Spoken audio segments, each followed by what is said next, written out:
Backpacking, trekking, overnight hiking, camping, through hiking, there is nothing better than spending a night under the stars in the beautiful British Columbia. Backcountry, British Columbia is home to some of North America's most amazing, diverse, and beautiful backpacking opportunities, from the west coast and the beautiful beaches of Vancouver Island all the way to Mount Assiniboine on the border of Alberta. There are thousands of hiking opportunities for you guys to take advantage of. But how do you get started? In this video, I'm going to share with you everything you need to know to plan, prepare, and enjoy your first ever backpacking trip in BC. So let's get into it. The first step to any successful backpacking trip is to pick a trail so you can plan for it. If it's your first time ever backpacking, try and plan for a trail that requires 1 to 2 nights of sleep. You don't want to stay too long in case you have some sort of gear malfunction. Anyway, some great options in BC would be the Joffrey Lakes Trail, the Garibaldi Lake Trail with Black Tusk and Panorama Ridge. You could do the Juan de Fuca Trail, the Cape Scott Trail, the Elfin Lakes Trail. They're all great. If you guys want more information on any hikes, you can check out the website or let me know in the comments and I can make a video guide. Now that you've picked the trail you want to hike, the next step is to do some research. So the first thing you always got to figure out is transportation. If you're hiking a through hike like the Juan de Fuca Trail, maybe you're going to need to plan for a shuttle or to have 2 cars, because a through hike is a trail that goes from one side to the other. If you're doing an out and back hike like the Berg Lake Trail, you can just park at the trailhead. So make sure you figure out your transportation options so you're ready to go when you get there. The second part of the research process is to check the weather. If you're hiking in the mountains, one good tip is to always check mountain weather, like mountain forecast at higher elevation levels. Checking the weather also means doing some research on the historical weather for that year. So if you're doing alpine hiking, you need to know that that snow is melted. If the snow is not melted, maybe you'll need snowshoes. Maybe you'll need little cat tracks or crampons for icy areas. The next part of the research process is to lock in reservations or registrations. So for some of the really busy British Columbia hikes, let's say Joffrey Lakes or Garibaldi Lake and Black Tusk, they require reservations. You have to actually reserve a camping spot. Those reservations, you're allowed to make them 2 months in advance, and they get scooped up super fast, almost instantly. Reservations are typically $10 per night per person, and you can make them on the camping.bc.parks.ca. But don't worry, if you can't get a reservation for any hikes, which is the situation I'm in 99% of the time, you can do other hikes and just get a trail registration. So trails like the Juan de Fuca Trail, the Cape Scott Trail are less regulated, see less traffic than these big local kind of city overnight hikes. And these hikes only require a registration. A registration is the same price, $10 per night. All campsites on the trail are first come, first serve. You just have to have a registration with you if you run into a parks guy. The last part of the research process is to check any local regulations. The big things you always want to look for is where the water sources are. Are there water sources at every campsite? Are bare hangs required, or do they have bare caches? Any other local regulations? Now let's talk about what you've all probably been waiting for, the gear required to go overnight hiking. One thing I want to say right off the bat is don't feel like you have to buy the best and the newest gear. Most of the hiking gear I actually bought either on Craigslist, used, it was hand-me-down. Don't worry about it. Use whatever you can to be on the trail and be comfortable, and over time accumulate more gear, especially once you know you love the sport or you have the money to do so. Like going hiking, you don't have to have the best gear. It's an even playing field out there. It's a personal sport. You don't need the best stuff. As long as you're dry, comfortable, and happy, who cares? Anyways, the first thing every backpacker needs is a backpack. You want a backpack between about 70 liters and maybe 100 liters, depending how heavy or how light your gear is. This is an 80-liter pack, does the job great for me. As well as having this pack, I always carry a smaller day pack. So if you're on a big hike and you set up camp, so some places you'll set up camp like Mount Assiniboine, we set up camp for about 4 days, and we did a bunch of backcountry and satellite hikes. I use this small pack, which is packable on those days, so I don't have to carry everything in my big pack and I can just leave it in the tent. So find a backpack, make sure it fits well, you're good to go.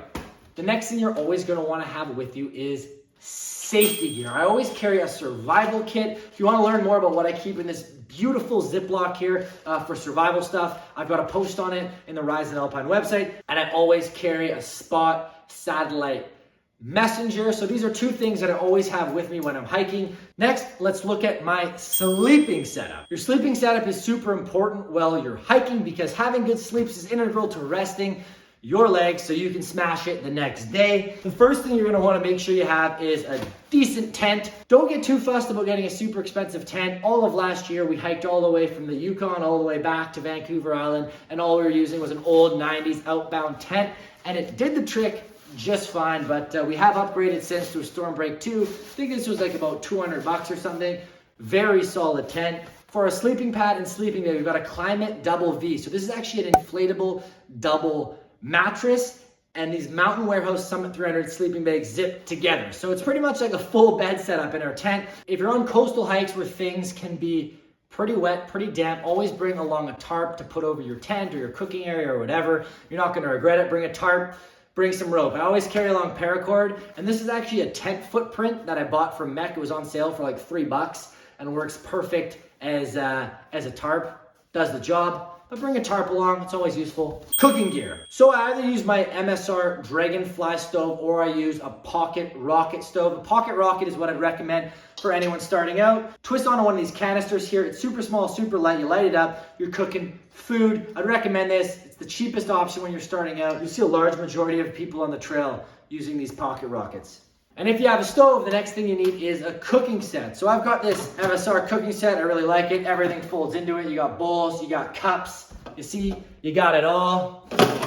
So I love this little cooking set, but like I said, last year we were hiking with, I think it was an outbound cooking set from Canadian Tire. It was super cheap, did the job awesome. Whatever you have, whatever fits, just use that. But make sure you have some sort of stove and some sort of pots, little cutlery, maybe sporks work really well that you can eat your food with. I always bring a little towel too for drying or washing my dishes at camp. Water.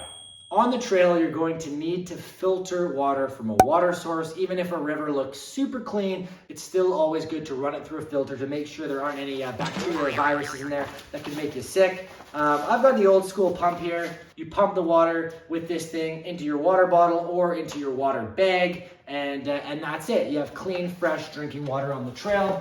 I like to always carry a Nalgene bottle of 1 liter, and depending on the hike I'm going on, I'll use this plastic platypus, usually for wine, and then if I'm pumping water and I want to carry more water at any given time, I put it into this big 4-liter bag, and I'll carry 4 liters at a time in my backpack if I know there's not going to be water for a long period of time. Make sure you have a way to filter your water and a way to store your water. Now for everyone's favorite on the trail. Food. I usually carry a dry bag with me, so if you have to hang it for bears, I always keep my food and my stove and everything else in this dry bag. I keep my diet super simple and super cheap on the trail. Sidekicks,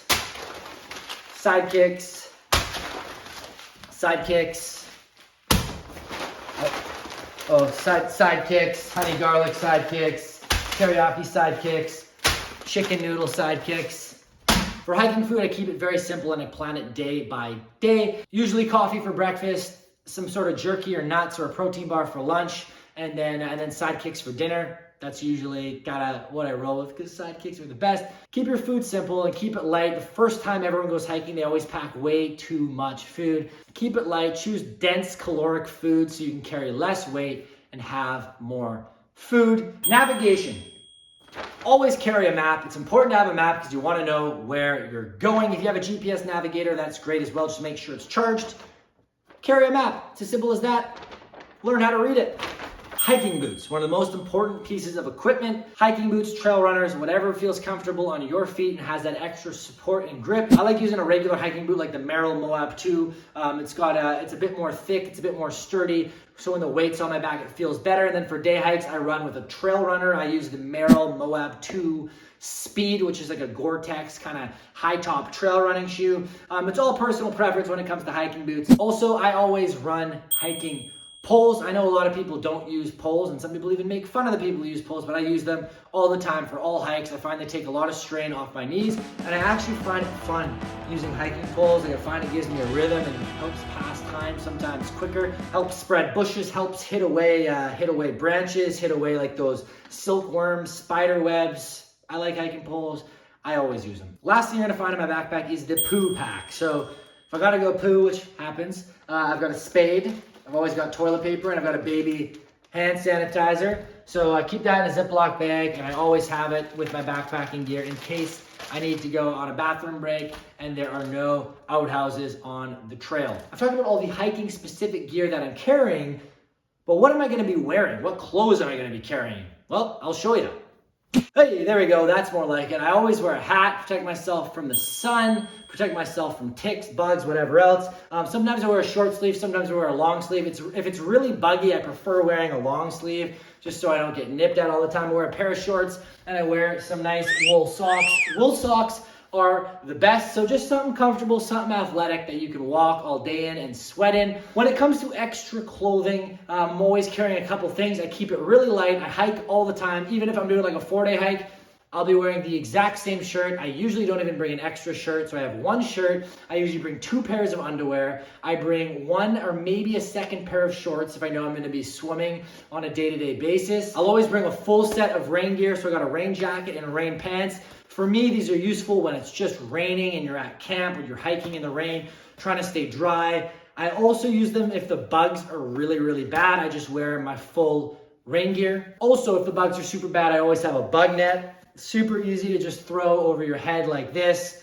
It's honestly a lifesaver if you're walking or if you're chilling at camp. I know it looks kind of funny, like you look like a bee eater, but if the bugs are biting and going crazy, you're really gonna want it. So rain gear, I have a bug net, it's always helpful. And then I always carry warm clothing. I've got my down puffer, so it's a down puffer jacket. I always keep this in my bag. I'm usually not wearing it while I'm hiking, but I'll pull it out and I'll wear it while I'm at camp. So a nice kind of down puffer jacket. I always have dry base layers in my bag, so long johns, and I've got a nice merino wool long sleeve shirt and an extra pair of warm socks. So sometimes at night, if it's cold and I'm gonna be cold in my sleeping bag, I'll wear these, as well as sometimes my puffer in a sleeping bag, but most of the time in the summer, I don't need that. It's always important to have some warm clothes in case you're gonna be stuck somewhere for a while for whatever reason. You always wanna be able to be warm, but when it comes to clothes, I pack super light and I keep it super simple. Now you've got all the gear, the next thing you need to do is pack your bag. So packing a bag, super simple. You're gonna wanna put your sleeping bag right at the bottom of the bag. It's gonna be the structure for your backpack. All the heavier items that you may have, you kind of want in the middle back section. So heavy stuff you want closest to your back, and then anything lighter, miscellaneous, just keep stacking it around until your bag closes. Now that the bag's packed up and you're ready to send it, the last thing that you wanna do is let a family member know where you're going, how long you're gonna be, and when you're coming back or when they should hear from you again. So if you're doing a 2-night trail, let them know you're going from the trail. You should be sleeping here at X place, first night, Y place, the second night, and they should hear from you, on the 3rd evening when you're back in service. So if someone knows where you're going, if anything does happen to go wrong, which it won't, someone will know where you are and they can send help if it is required. Thank you so much for tuning in. If you want some more details, you can check out the blog post that I've written. It's in the description below. It covers everything I covered in this video in more detail. I hope you guys are now ready to gather some gear and conquer your first ever overnight hike. Trust me, you're gonna love it and you're gonna become addicted. That's it for today. I'll see you guys on the trail.